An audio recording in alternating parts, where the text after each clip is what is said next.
Good evening, everyone. I'm Louise Mirror, President and CEO of the New York Historical Society, and it is my great pleasure to welcome you to episode 7 of the History Hour. Tonight's program is titled Modern Major Generals.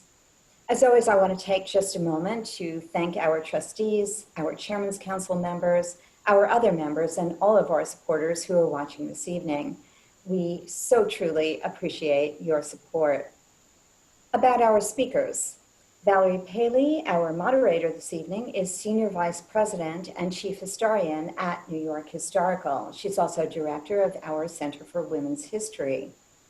Harold Holzer is the winner of the 2015 Gilder Lehrman Lincoln Prize and one of the country's leading authorities on Abraham Lincoln and the political culture of the Civil War era. He's written numerous books on these subjects, including The Civil War in 50 Objects, on which this program is based. I'm also pleased to let you know that just in case you missed any of the previous episodes of the History Hour, you can catch them again on C-SPAN 3, which will be airing the program Saturdays at 6 p.m., beginning appropriately enough with episodes 1 and 2 this Saturday, July 4th. Thank you once again to all of you for joining us this evening. And now, Valerie and Harold. Thank you, Louise. Good evening and welcome. Tonight's topic is modern major generals. But first, I want to remind everyone that tonight's program, which is being recorded, will last approximately 45 minutes. This includes 15 minutes for questions and answers. Please submit your questions via the Q&A function on your Zoom screen at any time during the talk. We will respond to as many as possible during the final part of the program. And now, modern major generals. Now, some of our viewers have commented on our approach to the Civil War and using 50 objects, that while the multi-layered social and political history seen through objects takes in the totality of the context of the war, it doesn't really consider the military history or the sequence of battle. Harold, what do you think about that? It's a fair enough comment. Of course, the objects that we're discussing are all in some way related to New York history. So it relates to the soldiers who served, the leaders who helped or hindered the Union War effort, the relics that they brought back from battle. I think sort of along the way here, over these last 7 weeks, we've touched on battles, those who experienced them, and certainly the battle for New York City, because early on we dealt with the draft riots, which almost constitute a battle our own borders. Indeed, indeed. So we're doing okay, I think. I think we're doing it. That's a fair comment. I agree. And I thought we might as well air it. But tonight's program features 2 objects. James Reed Lambden's Ulysses S Grant portrait from 1868, and a coin by Benjamin Franklin Butler, who designed this, Colored Troops Before Richmond. So first up is the Lambden portrait of Grant. So it's 1864. Ulysses S. Grant arrives in Washington to receive his promotion to lieutenant general. And this, interestingly enough, is the first, he is the first since George Washington to achieve that rank. Right. But he, which is interesting in and of itself, but he raises eyebrows when he tries to register at the Willard Hotel. Why?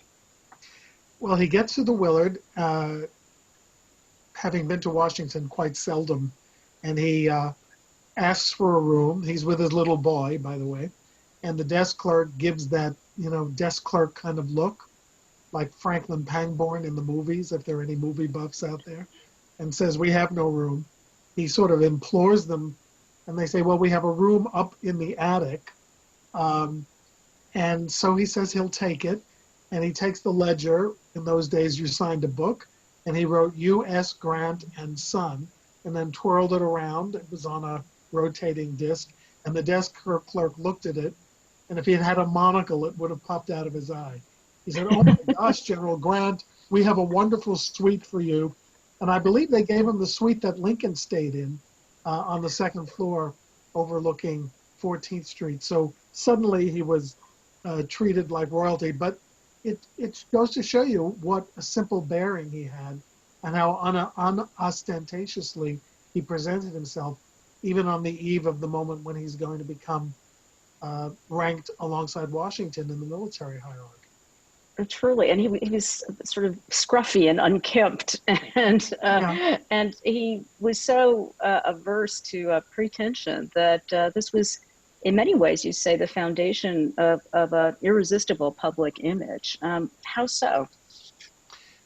Well, he had been preceded in command by General Winfield Scott, who was quite the popinjay with epaulets and swords, and he was 70 years old, looked sort of ridiculous, a feathered tricon hat, and then by George McClellan, who was called the Little Napoleon because he also favored ornate uniforms. Grant, by contrast, dressed in a field uniform, which was usually dusty. He chomped on cigars.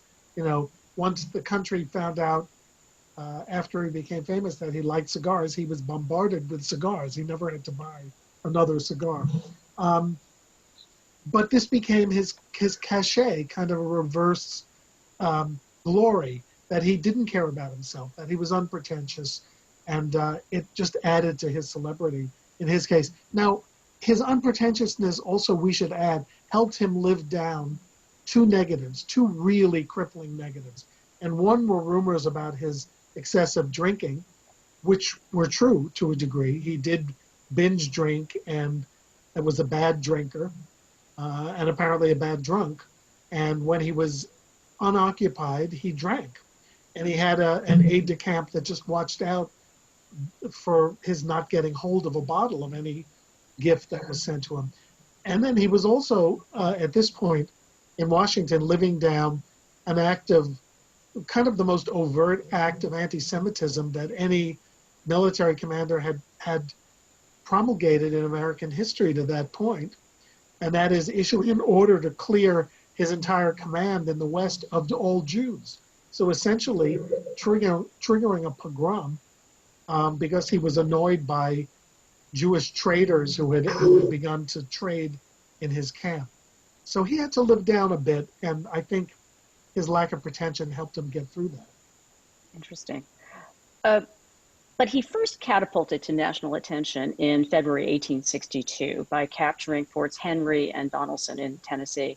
Right. How did the press characterize the man and that event?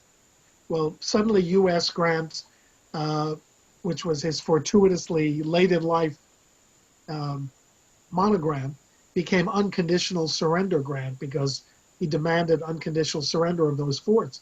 And the Union was starving for victories. So yes, he became a celebrity overnight, but the media, the visual media, could not quite keep up with his celebrity. So here we see an early image of Grant. It is an image of Grant, it just happens not to be Ulysses Grant. But someone found an image of a guy named William Grant, who was a beef contractor in Illinois. And since Grant had a longer beard at that point, they just got this out to the weekly newspapers. And this was the image of Grant that people first saw. Notice he's wearing a feathered hat and epaulets. Epaulets. Very long beard. So, but he was so obscure they didn't even know this wasn't really they didn't know the it right wasn't Grant. and it was soon replaced by the real Grant. Well, here is the real Grant. We have an image of him in the field, the next slide. And which was interesting is he had a camp artist in his midst. Tell us a little bit about this famous Antrobus portrait. Yeah, this is a very casual photograph of Grant in the field. And I will add that this is a pretty rare one in the collection. Grant was photographed more than any American of his time. I'm convinced of it. Frederick Douglass may be a close competitor, and then Lincoln third. But Grant always had photographers around him and posed for remarkably candid photographs, which were hard to accomplish in the field. And this unassuming man, at least that's his public persona, also had a camp artist following him in the manner of artists who had followed George Washington, as we say, the previous lieutenant general. John Antrobus was a very well-trained painter who followed him to Chattanooga, did a painting of him, and very well received painting. And Grant liked it, and it was shipped back to Washington, where it was displayed in the U.S. Capitol, and obliging Abraham Lincoln to have a look at it because Grant had become so popular and so acclaimed that it was believed that Lincoln would be disrespecting him not to go look at it. So yeah, he had photographers, he had camp artists, and he managed to maintain the homespun image, very much like, guess who? Abraham Lincoln, his commander-in-chief. These depictions also served a purpose as far as Grant's supporters were concerned, not only to elevate him in terms of military rank, but perhaps to put him in the public eye politically. Did images really have that sort of power to do such a thing? Yeah, I think how successful Abraham Lincoln was as a presidential candidate when images of him as a rail splitter began circulating in 1860. I think they had a huge effect. Images were not as promiscuous as they are now. You couldn't find them on the internet because there was no electricity, and you couldn't find them in magazines or newspapers. They were sought after. They were hung on walls, put in family albums. And yes, the Grant victories early in the war and Lincoln's seeming inability to maintain control of the civil government in the wake of the Emancipation Proclamation encouraged a lot of Grant's admirers to propose that he either replace Grant on the Republican ticket in 1864 or to be the Democratic nominee. Since Grant was not known to have any politics and eschewed politics generally, he didn't even vote in the 1860 presidential election. He was put forth as a potential candidate. And by the way, Lincoln would not entertain the idea of promoting him to lieutenant general until he had backdoor assurances that Grant had no such plans. And in fact, Grant, despite all the brouhaha, he wrote to the chairman of the DNC and he said, "I have no political ambitions in either party." And that was enough to satisfy Lincoln. But the images almost, advanced him as a candidate well before Grant was ready. Interesting. So back to Grant makes it to Washington to receive his third star, right. And Lincoln threw him a party at the White House. But the torrent of guests had trouble finding him in the crowd. This slightly built hero, who didn't know right. that he was slightly built. So what did he do at this party? So first of all, he met Abraham Lincoln, who was easy to see in a crowd. He was 6'4", with average men were about 5'4" or 5. So Grant simply climbed up with Lincoln's encouragement on a settee so he could be seen above the crowd, and then everyone rushed forth. This was not calculated to please the First Lady, who had spent a fortune in federal money to redecorate the White House, and she took an immediate dislike to Grant and his wife, who was not there, but soon her dislike extended to Julia. But this crushing scene was immortalized by yet another painting by Peter Rothermel called Republican Court at the White House, by which I mean he thinks small r Republican Court. And by the way, this reception was the first time that Abraham Lincoln ever met Ulysses S. Grant. And later they retreated to the cabinet room, and in a more private scene, Lincoln conferred his promotion on him. But in the painting, Grant is standing on a pedestal as opposed to a sofa. Right, it looks like a pedestal for sure. So more and more images proliferated of Grant in the final year of the war, and he, as you said, found time to pose for photographs, and in the field, sometimes in the studio. But sometimes we saw him in softer domestic scenes later on, like this one with his family, a rare portrait, the collection of New York Historical. And another rare one, too. Yes. So this makes him look a lot softer and more like a, home buddy, I guess. Yeah. But more typically, we see portraits of him in uniform, like this more typical carte de visite. So after the war, every Northern Hospital, Union League Club, Veterans Organization commissioned a Grant portrait painting for its walls. And one of the best, you say, is our first object this evening, which is the James Reed Lambton portrait of U.S. Grant. So tell me, what's so special about this painting? Well, I hope everyone sees that it bears some relationship to the photograph we just had up. Lambton was a veteran portrait painter. He had done John Marshall, other celebrities, and studied under Thomas Sully. He had done Webster. He had done Lincoln, or was about to do Lincoln. And yes, like many capable portraitists, he flourished in the post-war rage to have Grant portraits for clubs and halls and veterans organizations. And this is one of those portraits. I love it because it's so, again, it really reflects Grant's kind of casual self-confidence. Hand in pocket, still, wearing the uniform, but, calmly in command, as all of the portraits showed him. And by the way, speaking of politics, you mentioned 1868 as the date this painting was completed. And there's a political story too, because that's the year Grant himself, 3 years after Lincoln's death, with Andrew Johnson no longer viable to run for a term in his own right, he had gone through impeachment barely. Grant is the obvious choice, so he's a candidate. And these are the paintings that served as his posters. And note, these campaign posters do not take him out of military uniform. They are there to remind people that he is the hero of the war, that he won the contest for the Union. And by the way, why is he successful? I think in a way, there's a pattern to the way Americans deal politically with war heroes. Winfield Scott ran for president too, and he was the hero of the Mexican War, but he didn't win. The epaulets, the feathered hats don't go over well in campaigns. Zachary Taylor, who Grant really modeled himself after, he knew him in the Mexican War, won the presidential election. Grant won a presidential election. And look at 1952. Dwight Eisenhower, again, another general who had gone to peacetime but is remembered as a war hero, was recruited by both the Democrats and the Republicans. Not Douglas MacArthur, not the fancy guy, but Dwight Eisenhower. So there's a pattern there. And Grant fit right into the storyline.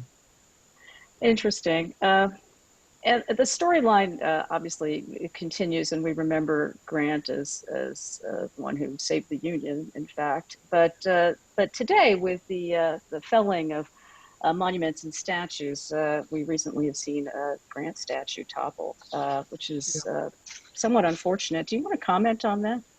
Yeah, I've been writing a lot and speaking a lot on statues. This is the site of it. We should only look for a moment, but it was toppled and defaced in Golden Gate Park, along with a statue of Juniper Serra and Francis Scott Key.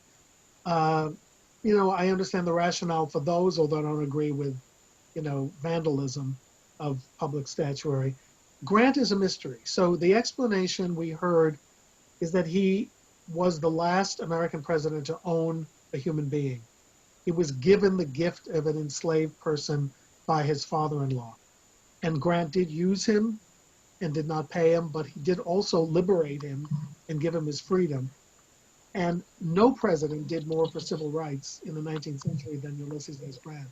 He fought for constitutional amendments, enhancing black citizenship and voting rights. He battled the Ku Klux Klan to a standstill before he gave up the presidency. So, I think it's tragic, really, and one hopes that the understandable pent-up rage about monumentalizing American heroes without really understanding all the nuances of their stories calms down a bit so we can look at these on a case-by-case basis. Absolutely. So that brings us to our next object this evening. It's a coin designed by Major General Benjamin Franklin Butler. So who was this guy, Butler? Was he a coin designer or was he a major general? Well, he's not bad, as we see. I mean, the fortification on the right is a little off the mark. But so he is a complicated, bizarre, controversial figure. He was a Democrat in politics in Massachusetts. He was a businessman. He owned a mill, very successful. He was a white supremacist in as late as 1860. He supported Jefferson Davis for president of the United States at the Democratic Convention of 1860. And then he didn't even support Stephen Douglas. He supported the Southern Democrat, John Breckinridge, for president in 1860. And he ran for governor on a Breckinridge ticket and lost. And then when the war breaks out, he's such a staunch unionist that he raises a militia brigade in Massachusetts and immediately touches off controversy because he has the army buy his unit's uniforms from his own mill. Not a cool move. So there's a little bit of corruption in his story as well. And But why does Lincoln appoint him Major General in the Union Army then? Because Lincoln did not want the war to just be a war of professional West Point trained soldiers, and he did not want it to be a war only of Republican generals. He made a big effort to recruit Democratic generals, and unfortunately, he appointed Butler so quickly that he had a high rank in the hierarchy of the military, which turned out to be a problem. He was a real character, though. He was very homely, as you say, practically grotesque. We have an image of him. He had an interesting sort of hard knock, rags to riches kind of life. He wound up in politics, a Northerner who supported conservative Southern Democrats. Needless to say, he was a provocative figure, as you say. But what things exactly did he do to stir up controversy? As you say, he was not the most, not easy on the eyes, as they say to him. So he goes, into the service, and he gets a commission, and he winds up at Fortress Monroe in Virginia. And one day, an African-American rows up in a skiff or a rowboat and is taken to his headquarters, and he says, "I'm escaped from slavery and I want the protection of the Union Army." Now this is, a year and a half before emancipation. And Benjamin Butler thinks about it. He's a lawyer, skilled lawyer. And he says, "You are contraband of war. I take you, I accept you." And then more African Americans, enslaved people, liberated themselves. And that's where the term contrabands comes from. And that's the term for people who escaped slavery on their own, but their freedom was not guaranteed by executive order or legislation. So Butler becomes a hero in the early movement for freedom and recognition of the yearning of enslaved people for their own liberation. And, he's transferred to New Orleans, where he makes his greatest mark, I suppose, in a negative way, takes his army all the way to New Orleans. Now, New Orleans was really conquered for the Union early in the war by Admiral Farragut and the Union fleet. But Butler marches in and declares himself the conqueror of New Orleans anyway, and he establishes a command there, which is the more controversial, it turns out, than anything he's done in his career.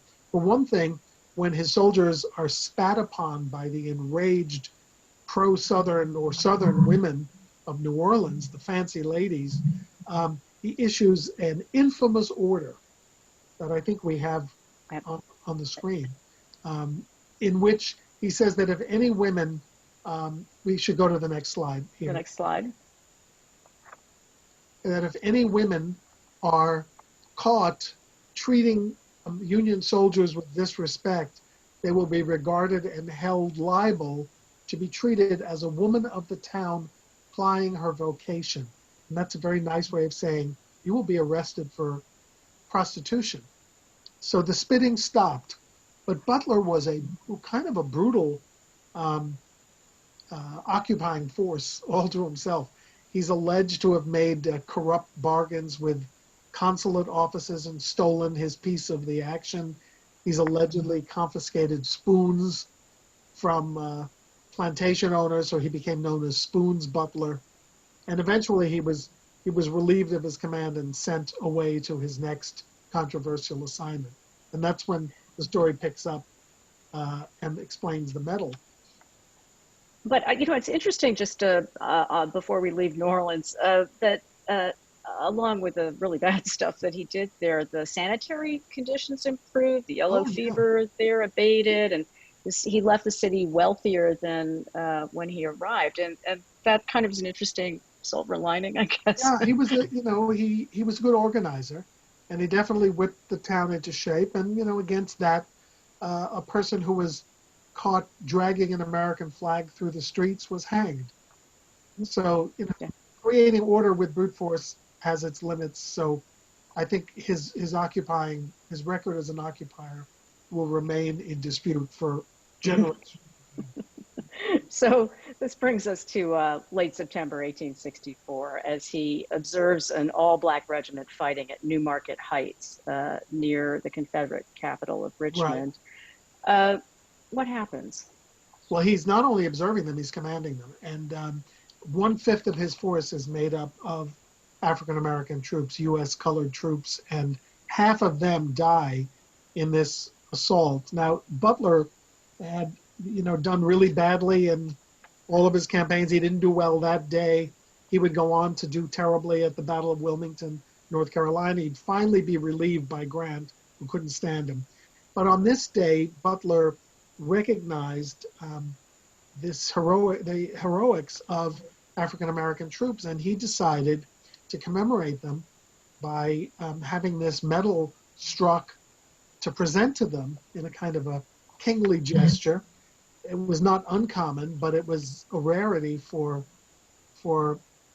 African-American troops, and it may be the only one of its kind struck as a presentation piece for African-American soldiers. We have a slide after the war of some African-American musicians that, if we can see the next slide, please. Which is, just for a little sense of sort of dignity and decorum. But back to the Butler Medal. So it marked a specific battle and celebrated a specific regiment.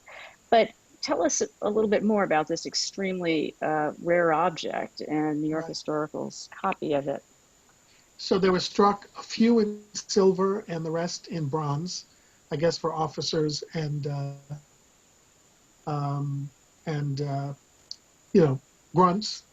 We have one of the silver copies, and you see it beautifully designed, ornate, and it's got a hole at the top so it could be fastened to the uniform like any other medal. But of course, the hierarchy of the military didn't like Ben Butler, and so they judged this medal to be unofficial, and it was never designated as an official token of esteem for these brave soldiers. So they always wore it on the other side of their lapel.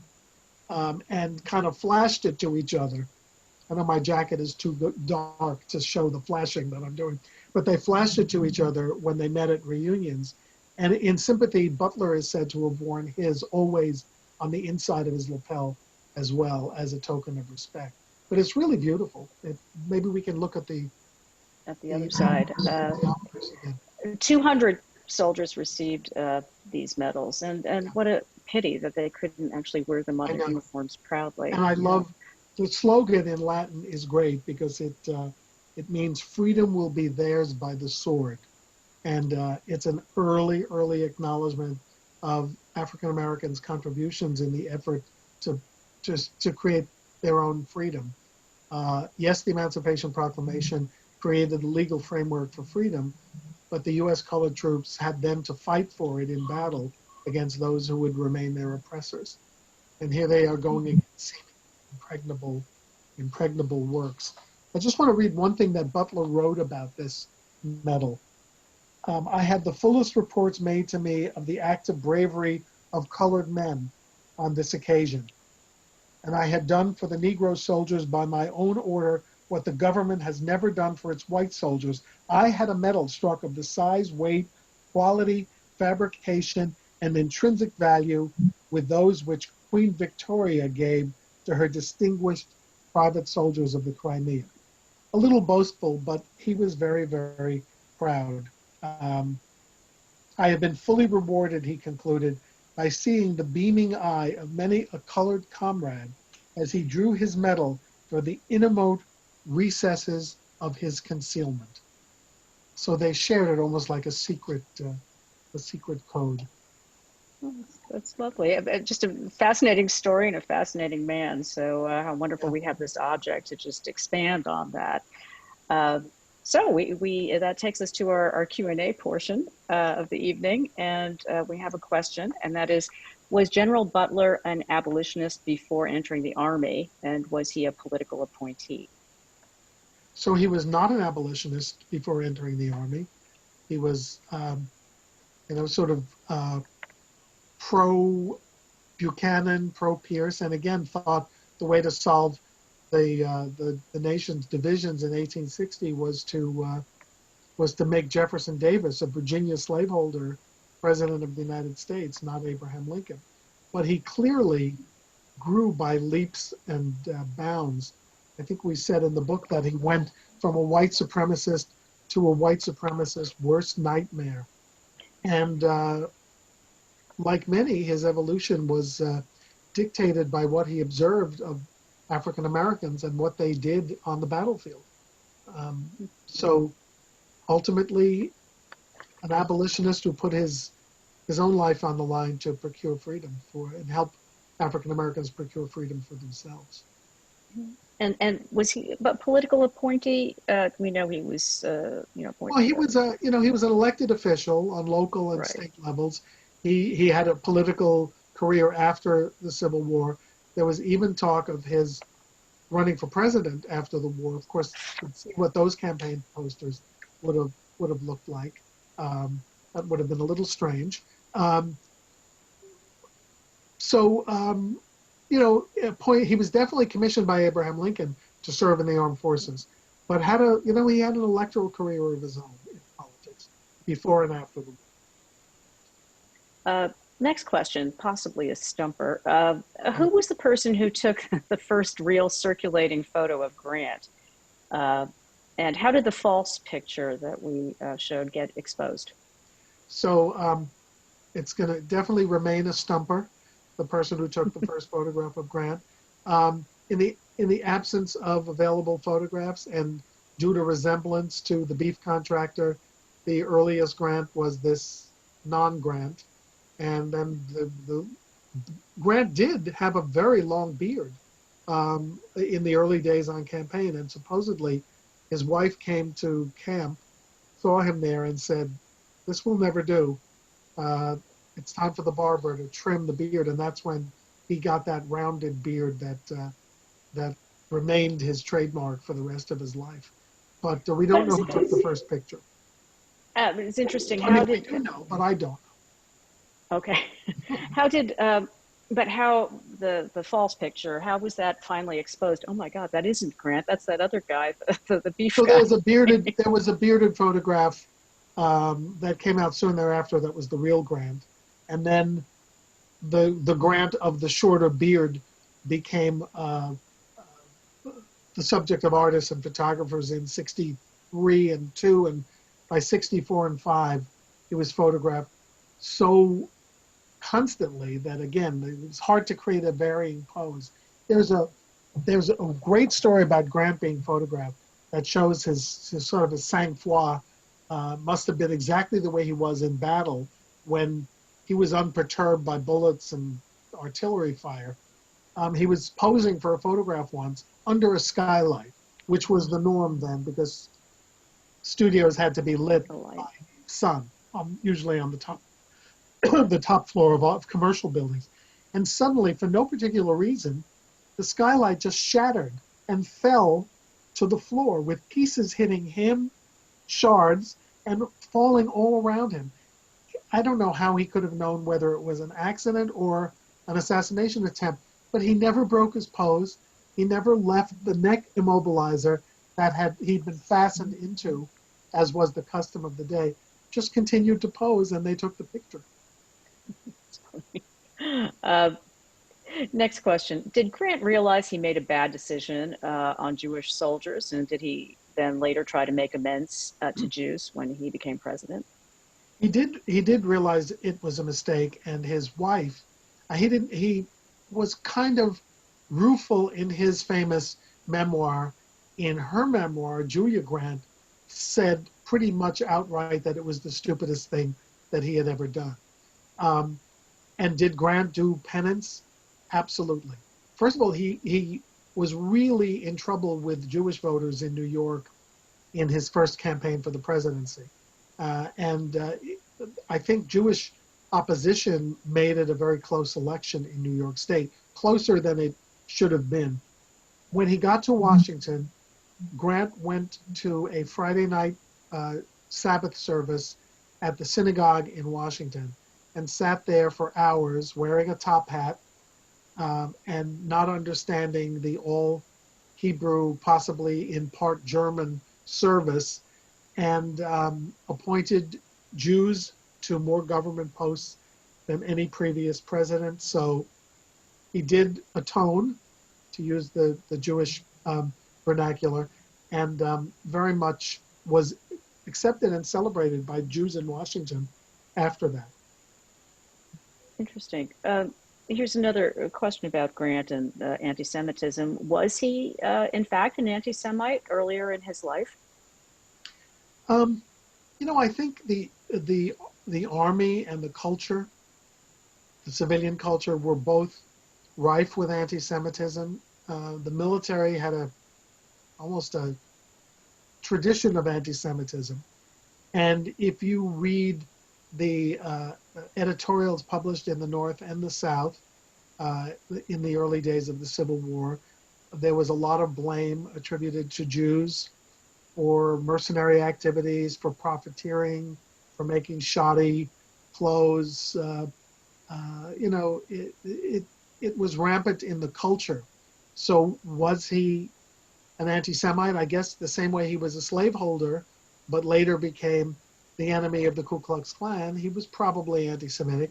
And he had a father who was a character and always trying to make money off of his son's fame.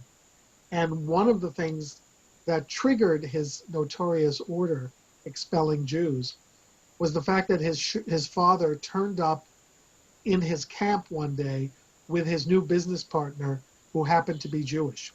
And both of them were looking for ways to exploit the situation for profit. There was money to be made in selling things to soldiers who were bereft of the things that made civilian life endurable.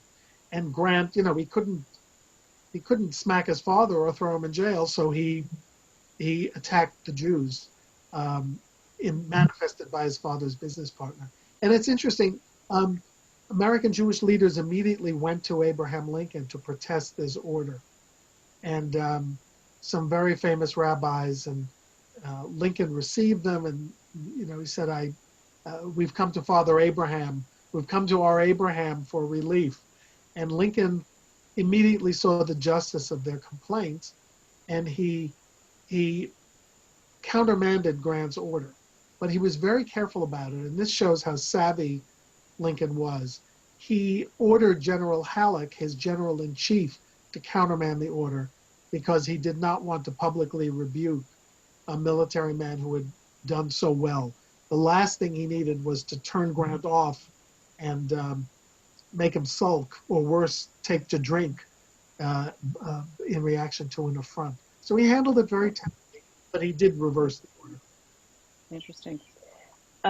One more Grant question, and that is, what was his feeling about using black troops? There are several schools of thought on that. I would say at the very outset, meaning March 1863, when black recruitment is authorized, and other historians may disagree with me, but I don't think he was tremendously enthusiastic. Maybe more than Sherman, but less than Lincoln and Stanton wanted him to be, the Secretary of War. Ultimately, again, you have a revolution in thought when you see soldiers in action. And once he heard about the heroics of black troops at Battery Wagner, and also the mistreatment of certain African American troops by Confederate generals who threatened to send black troops back into slavery, and some were not slaves to begin with, or massacred African American soldiers after they had thrown down their arms in surrender. Lincoln was furious, Grant was furious, and again he watched black soldiers performing once he came east in 1864, and then he became their champion. Interesting. Here's still on the topic of black troops, a question about Butler. Did he form the first full black regiment? No, he didn't form the first. The first was the celebrated 54th Massachusetts headed by Robert Gould Shaw, the very young colonel who went to his death at Fort Wagner and was buried in a mass grave along with his soldiers. And by the way, just to show how indiscriminate and frightening some of the rage against monuments are, the great Augustus St. Gaudens relief sculpture of the 54th was defaced with some paint, I think, up in Massachusetts. And again, I think some people object to the hierarchy of the picture, as they did to the Theodore Roosevelt at our neighbor, the Museum of Natural History, because Robert Gould Shaw, the white colonel, is shown on a horse and the black soldiers are marching on foot. But that is how it was. He was the officer, he was on horseback. The soldiers were on foot, and the same when Grant came by, his soldiers.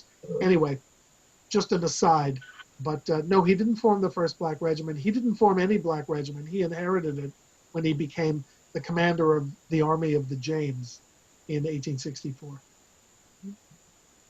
Here's something that is sort of a foreshadowing of our final episode, a question about Grant and Lee. Were they ever friends before or after the war? This caller wants me to give away one of the big punchlines of next week, our final episode, but I'll do it. And so Okay. Grant, I would say this: Grant knew Lee, and Lee didn't know Grant. How about if we leave it at that and tell the story next week when we talk about Appomattox? I think Grant's feelings were hurt, but Lee was a more exalted figure in the Mexican War, and he was the commander of men, and Grant was in charge of supplies. It showed off his organizational skills, but he didn't become well known to some of his comrades, evidently. Stay tuned for next week for the answer to that question. The full answer. Our next full answer. The next question is, did generals stay out of the line of fire to avoid getting killed? If so, did some generals, like Grant, chafe at the idea of not risking their lives with their men? Yeah, that's a great question. And since our program is called the Modern Major General, it should be acknowledged that modern major generals did not get on a horse and lead men into battle. They stayed back of the lines. They got messages from their commanders. They instructed lines of men to move this way and that. If they got an ideal position to observe from a height, they could see waves of soldiers, flowing and ebbing themselves. But the Antrobus painting of Grant that we talked about at the beginning of the show today shows him not with a gun, not with a rifle, but holding binoculars.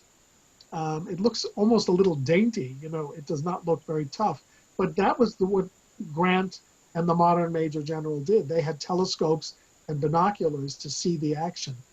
Although Grant, performed some astonishing and breathtaking acts of bravery during his service. He was certainly not a coward, but the most efficient use of his time and space was to be observing the whole field.